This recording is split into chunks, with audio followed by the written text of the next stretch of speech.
அட்டகத்தி திரைப்படத்தை காதல் திரைப்படமாக பார்த்தா அந்த ஆங்கிளில் பார்க்கலாம், ஒரு அரசியல் திரைப்படமாக பார்த்தா ஒரு அரசியல் திரைப்படமாக பார்க்கலாம். அப்போது அந்த படம் வெளியானதுக்கு பிறகு நிறைய அந்த அந்த அந்த படம் வெளியாகிறதே வந்து எப்படின்னா ஆகஸ்ட் 15 தான் படம் ரிலீஸ் ஆகுது. அந்த பீரியடில் நிறைய நானும் அவரும் பேசிகிட்டே இருப்போம். படத்தோட பாடல்கள் வெளியிடாது. வெளியானோன்னா பட்டி தொட்டியெல்லாம் அந்த பாட்டு வந்து ஆசை ஒரு புல்வெளி வந்து அவ்வளோ பெரிய ஹிட்டு.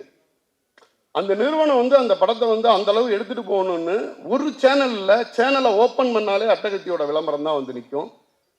தலைவா, தமிழ்நாடு பூரா உலகம் பூரா அட்டகத்தி உங்களோட படைப்பு வந்து அங்கே நிற்குது அப்படின்னப்ப அவர் வருத்தத்தோட ஒரு விஷயம் சொன்னார். உங்களுக்கு தெரியாது, நான் பிறந்த ஊரில் பல இடங்களில் டிவி பார்க்குறதே நிப்பாட்டிட்டாங்க கடைசி ஒரு வாரமாக. என்னோட படத்தோட பாடல்களையும் இதையும் திரும்ப பார்க்க முடியாம அப்படின்ற மாதிரி சொல்லிட்டு இருந்தாரு. அதுக்கு பிறகு இந்த படத்துக்கு பிறகு மெட்ராஸ். அப்போ நானும் அவரும் நிறைய விஷயங்கள் பேசிக்கிட்டு இருக்கோம். பேசிக்கிட்டு இருக்கும்போது ஒரு விஷயம் நான் வந்து அவர்கிட்ட சொல்லியிருந்தேன். நிறைய இப்போ ஒரு மெட்ராஸ்க்கு பிறகு ஒரு சின்ன திரைப்படம் பண்ணுவோம், ஒரு அரசியல் ரீதியான திரைப்படம் தான் அது. நான் தயாரிப்பாளர், நீங்கள் தயாரிப்பாளராக இருங்க, நான் இயக்குனராக இருந்துட்டு பண்ணித்தரேன், எனக்கு பைசாவெல்லாம் விஷயம் இல்லை அப்படின்னு சொல்லி பேசிக்கிட்டு இருக்கும்போது நாங்கள் அப்போ பேசிகிட்டு இருக்கோம். பேசிகிட்டு இருக்கும்போது அவரோட வந்து எனக்கு வந்து ஒரு மிகப்பெரிய அவர் கலையை வந்து நான் ரொம்ப ரசித்த ஒரு காதலன். நான் அவர்கிட்ட கேட்டேன், தலைவா, நீங்கள் வந்து ஒரு மிகப்பெரிய அரசியலை முன்னெடுக்கிறீங்க, இன்னைக்கு சொன்ன மாதிரி இருக்கு, அவர் வெற்றி பெற்றதுனால அதை சொல்லலை, அன்னைக்கு ஒரு அட்டகத்தி வெளியாகிறதுக்கு முன்னாடி என்கிட்ட சொன்ன விஷயம் அது.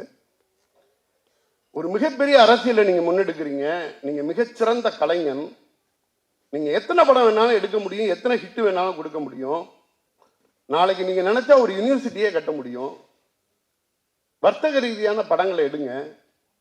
இன்னைக்கு இருக்க காலகட்டத்தில் நீங்க பேசக்கூடிய அரசியல் உங்களுடைய கலைக்கு வந்து எந்த அளவுக்கு வந்து சாதகமாக இருக்குங்கிறது எனக்கு தெரியல. இது வந்து 2012 நான் பேசிக்கிட்டு இருக்கேன். அப்போ ஒரு விஷயம் சொன்னார்,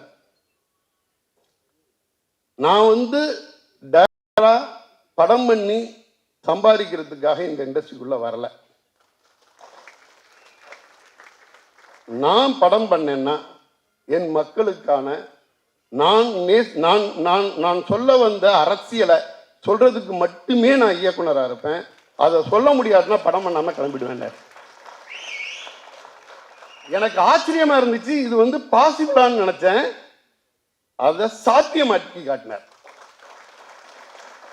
ஒரு அட்டகத்தி டைம்ல நான் இப்படி ஒரு அரசியலை செய்வேன், இப்படி ஒரு அரசியல் திரைப்படத்தை தான் எடுப்பேன், 2012 சொல்லும்போது இவர் இப்படி சொல்றாரே, இது பாசிபிளா, ஒரு மிகச்சிறந்த கலைஞன், என்ன மாதிரியான எதிர்பார்ப்பு மக்கள்கிட்டேருந்து இருக்கும், இவர் எப்படி அதை வந்து நிரூபிக்க போறாருன்னு நினைச்சேன். 3வது படத்துல வந்து சூப்பர் ஸ்டாரை வச்சு இயக்குனார். அவரோட உயரம் வந்து அது கிடையாது. நான் அதை விட அவர் ஆச்சரியமா பார்க்கிறது, தான் சொல்ல வந்த அரசியலை தான் சொல்றதோட நிப்பாட்டாம அதுக்கு ஒரு மிகப்பெரிய களத்தை அமைக்கிறார் நீலம்னு. எத்தனை எத்தனை கலைஞர்களை வந்து இவர் உருவாக்குறார். நான் வியந்து பார்த்த கலைஞன் நண்பர் ரஞ்சித்.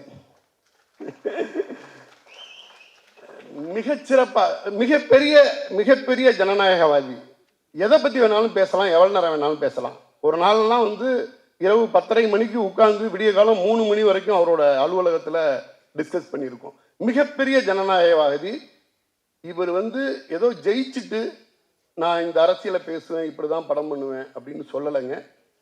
ஜெயிக்கிறதுக்கு முன்னாடி அட்டகத்தின்னு ஒரு திரைப்படம் வெளிவாதத்துக்கு முன்னாடி அவர் சொன்ன வார்த்தை, நான் சார்ந்த அரசியலை பண்ணுவதற்காக மட்டுமே இந்த படத்தை நான் வந்து திரைத்துறையில் வந்திருக்கேன்னு சொல்லியிருக்கார். இத்தனை கலைஞர்களை கொடுத்திருக்கிறார்.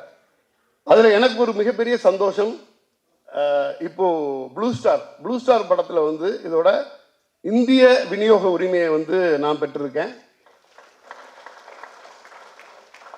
ரொம்ப சந்தோஷமா இருந்துச்சு. மிக நேர்த்தியான திரைப்படமா, எல்லாராலையும் எதிர்பார்க்கக்கூடிய ஒரு திரைப்படமா, அத்தனை பேரும் கொண்டாடக்கூடிய ஒரு திரைப்படமா இந்த திரைப்படம் வந்திருக்குது.